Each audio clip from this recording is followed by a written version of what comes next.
नमस्कार साथियों, स्वागत है आपका आपके अपने यूट्यूब चैनल डीजीसीएसपी पर। साथियों, जैसा कि आपको पता है कि अभी हमारे एसबीआई सीएसपी पोर्टल में माइनर अकाउंट ओपन हो रहे हैं और उसमें जो है गार्डियन की डिटेल हम डालते हैं, उसके आधार पे अब अकाउंट लग खुलता है, क्योंकि पैन कार्ड अगर हम नहीं लगाते तो उसमें किसी गार्डियन की डिटेल डलती है।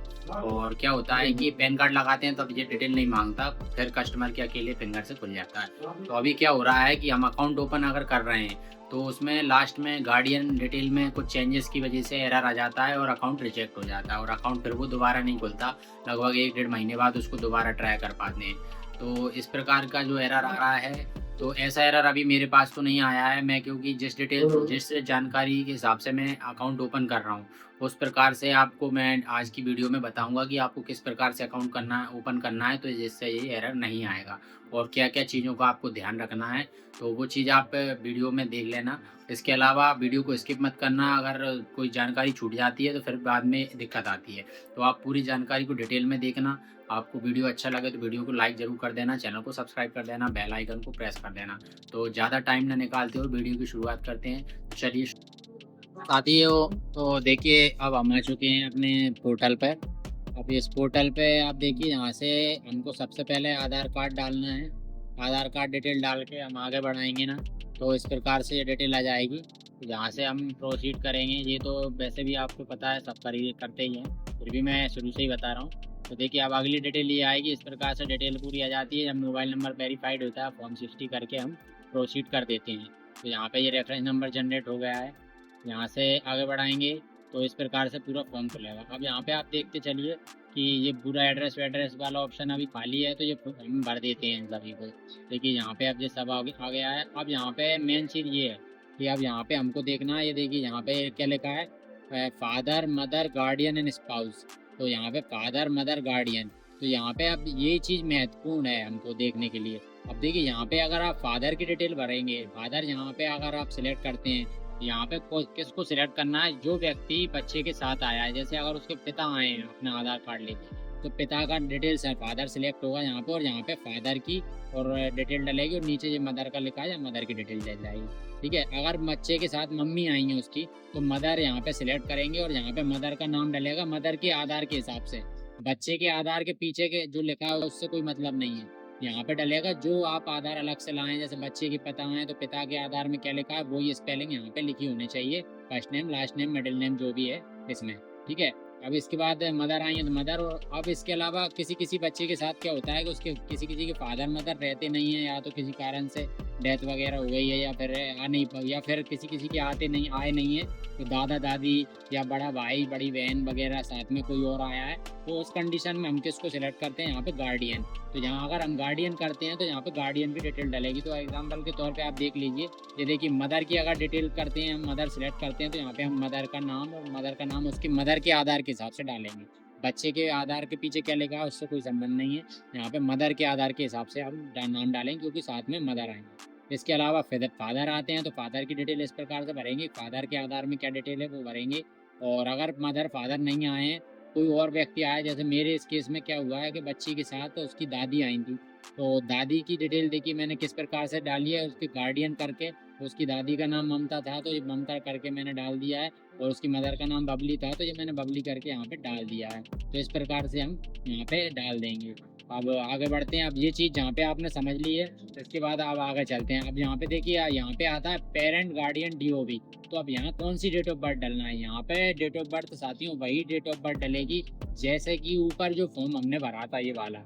यहाँ पे हमने अगर गार्डियन सेलेक्ट किया है और गार्डियन में उसकी दादी का नाम भरा है, और दादी का आधार के हिसाब से डिटेल अगर हमने भरी है, तो यहाँ पे दादी के आधार में जो डेट ऑफ बर्थ है वो भरी होगी। दादी भैया जो भी व्यक्ति साथ में आए गार्डियन, मदर आई है तो मदर, वहाँ पे अगर आपने मदर सेलेक्ट किया तो मदर के आधार के हिसाब से डेट ऑफ बर्थ भरी होगी। फादर आए तो फादर के हिसाब से डेट ऑफ बर्थ भरी होगी। इसके अलावा यहाँ पे मोबाइल नंबर जो लिखा है गार्डियन, इसमें आप नंबर लिख सकते हैं बच्चे का, जो भी एक नंबर जिस नंबर से वेरीफाई किया वो भी लिखा हो जाता है, कोई इशू नहीं है।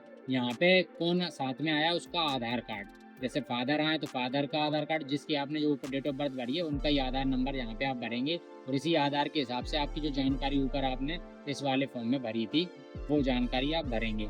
इसके बाद यहाँ से उनका आधार वेरीफाई कर लेंगे। यहाँ से ये आधार वेरीफाई का ऑप्शन आएगा, तो यहाँ से प्रोसीड करके आगे बढ़ा देंगे। तो अब ये आ गया देखिए, अब यहाँ से हम नेक्स्ट आ गए हैं, वो फॉर्म हो गया। अब ये CKYC में फादर डिटेल बेसिक सी मांगता है, वो डाली थी, और मदर डिटेल ऑलरेडी हमने वहाँ फिल कर रखी थी, तो वो आ गई है। स्टूडेंट उसका हमने सेलेक्ट कर दिया, बाकी चीज़ें सब ऑटो फिल आती हैं, और CKYC एंड कस्टमर डिटेल पे ग्रीन सिग्नल हो चुका है। अब देखिए आगे आ गए हैं, ये भी कोई ज़्यादा नहीं है, ये तो सब भरा रहता है। अब इसके बाद यहाँ पे टर्म्स एंड कंडीशन में ग्रीन सिग्नल यहाँ पे भी हो गया है। अब यहाँ पे देखिए डिटेल मैच करने के लिए आ रहे हैं, एक बार मैच कर लेंगे डिटेल को और आगे बढ़ा के फिंगर लगवा देंगे बच्चे का फिंगर लगा के प्रोसीड करेंगे। अब यहाँ पे देखिए कस्टमर सिग्नेचर आ गए। अब ये ई साइन कैसे करना है, कस्टमर सिग्नेचर ये पर क्लिक करेंगे यहाँ से, तो ये पूरा फॉर्म खुलेगा, ये टिक करके हम आगे बढ़ाएंगे। यहाँ पे बच्चे का आधार नंबर डाल के कैप्चर कर देंगे, इस प्रकार से आगे आएगा। तो यहाँ से हम इसको प्रोसेड ऑटोमेटिकली पे क्लिक करके आगे बढ़ जाएंगे।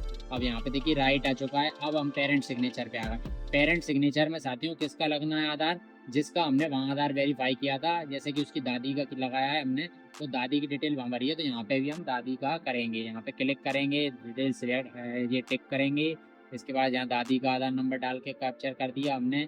अब यहाँ से यही वही सेम प्रोसेस, तो यहाँ पे देखिए वो भी वेरीफाई हो गया है। अब CSP सिग्नेचर, CSP में ध्यान रखना साथियों कि हमें किसका सिग्नेचर यहाँ पे लगेगा। जैसे अगर मेन क्यू, बहुत से CSP क्या गलती कर रहे हैं कि मेन क्यू की ID लॉगिन है लेकिन सब क्यू अकाउंट खुला है, तो सब क्यू ने अपना आधार डाल दिया, वो गलती यहाँ पे नहीं करना है। अगर आप मेन क्यू हैं तो मेन क्यू का आधार डालना है, और यहाँ से जिस व्यक्ति ने मतलब की ID लॉगिन है, अगर सब क्यू की लॉगिन है तो सब क्यू का ही आधार लगेगा यहाँ पे ना। तो जैसे मान लो मैं मेन क्यों हूँ, तो मैं मेरा ID से अकाउंट ओपन कर रहा हूँ, तो यहाँ मेरा आधार लगा के मैं कैप्चर करूँगा, वही सेम प्रोसेस होगी। यहाँ पे देखिए सभी ग्रीन हो चुके हैं और सिग्नल बिल्कुल ग्रीन का आ चुका है। E sign you have complete and proceed पे हम आगे क्लिक करेंगे। यहाँ से हमने करा, ये रॉकेट आ जाता है। फिर उसके बाद देखिए यहाँ पे इनिशियल डिपॉजिट का ऑप्शन खुल चुका है, यानी कि हमारा अकाउंट है लगभग सक्सेसफुल हो चुका है। देखिए यहाँ पे अब ये 100 रुपये मैंने इसमें डाल के प्रोसीड कर दिया है। प्रोसीड करने के बाद यहाँ पे अब ये हमारा इनिशियल डिपॉजिट सक्सेसफुल हो गया और ये बच्चे का अकाउंट ओपन होकर सक्सेसफुल हो चुका है। साथियों इस प्रकार से हमको अकाउंट ओपन करना है और इसमें कोई ऐसा इशू नहीं आएगा। अब एक और चीज़ ध्यान देने वाली बात ये है कि यहाँ पे अगर आप, जैसे कि मैं बता देता हूँ, देखिए यहाँ पे ये फादर मदर वाली जो डिटेल है, यहाँ पे आपको नाम किसका भरना है, कैसे भरना है। अगर किसी का सिंगल नेम है, सरनेम नहीं लिखा, जैसे मान लीजिए ये ममता बाई नहीं लिखा इनके में, तो ओनली ममता नाम था, तो इनको हम नहीं लगाएंगे गार्डियन में या मदर में फादर में। यहाँ पे उनकी डिटेल हमको गार्डियन की डिटेल में लगाना ही नहीं है। अगर वो लगाएंगे तो वो एरर आ जाएगा, क्योंकि उसका सिंगल नेम है। हम यहाँ पे सिंगल नेम, यहाँ पे देखिए दोनों में स्टार लगा हुआ है, first name and last name में। अब अगर उनका सिंगल नेम होगा तो हम यहाँ सिंगल नेम भरेंगे और फिर यहाँ पे भी सेम नेम डाल देंगे, तो वो ये साइन में वेरीफाई नहीं होगा और वो फेल्ड हो जाएगा। तो इस प्रकार से भी एरर आ सकता है, इसलिए ये ध्यान रखना है। अगर किसी की मम्मी का फुल नेम नहीं है तो मम्मी का ना लगाएं, यहाँ पे पापा का फुल नेम नहीं, पापा का ना लगाएं। गार्डियन में से किसी और का लगा दें, तो उसके भाई बहन को बुला के उनका लगवा सकते हैं। बस नाम फुल होना चाहिए, यानी दो उसमें शब्दों में अलग अलग नाम होना चाहिए, यानी स्पेस देने के बाद अलग नाम होना चाहिए। जैसे ममता अकेला नहीं है, ममता बाई है तो चल जाएगा, ममता हम फर्स्ट नेम में कर देंगे, बाई लास्ट नेम में कर देंगे। इस प्रकार से साथियों हम इसमें करके बढ़ा सकते हैं। और दोस्तों अगर आपको फिर भी कुछ समझ में नहीं आता, इशू आता है, तो आप मुझे कमेंट कर सकते हैं, मैं सभी कमेंट के जवाब देता हूँ। तो इस प्रकार से आपको अकाउंट खोलना है साथियों। अभी भी इसके बाद भी अगर ऐसी प्रोसेस आप फॉलो कर रहे हैं और इसके बाद भी अगर एरर आ रहा है, तो फिर हो सकता है कुछ और इशू हो, तो आप मुझे कमेंट करके बता सकते हैं।